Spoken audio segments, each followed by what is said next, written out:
প্রেমের ফান্দে ফালাইয়া মারে গো তিলে তিলে দয়া মায়া নাই কি রে বন্ধুয়া।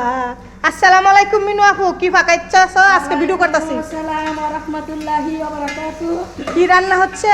কবুতরের বাচ্চা, তারপরে খিচুড়ি, এনো পাঁচটা কবুতরের বাচ্চা রান্না করবো। আমার রুবিয়ে পাইছে আমার বাসায় বেড়াইতে, উনির জন্য। উনি তো আমার মেহমান, ঠিক আছে?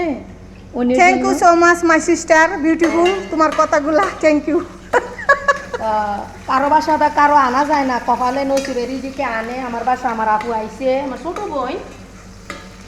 আমরা একই গ্রামের, হয়তোবা 10 মিনিট ডিফারেন্স, কিন্তু আমার বোনের কি আপ্যায়ন করবো আমি তো পারি না। আমি পরের বাসায় থাকি তো ভাইয়া, আমি কি আপ্যায়ন করবো আমি জানি না। আমার সাধ্য মতো ভাইয়ারা আপুরা টিকটকে সাইডে তুমি ফেসবুকে স্যার মু ইউটিউবে যে আর আমার ইউটিউবে চ্যানেলে স্যার গরিব মানুষ ভাই, আর আমরা কি রেন্দা খাওয়ামো দেখতেই পারেন। আমরা বাসায় কাপড় করে খাই, বিদেশি প্রবাসী। আপনারা যে একবার 9 দিন থেকে গেছি, আবার এই যে 4 দিন থাকবো। এরপর আল্লাহ বাসালে যদি আমার মাবুতি নেওয়া এবার বাসা। ইনশাআল্লাহ। ওকে, আসসালামু আলাইকুম। ওয়ালাইকুম সালাম।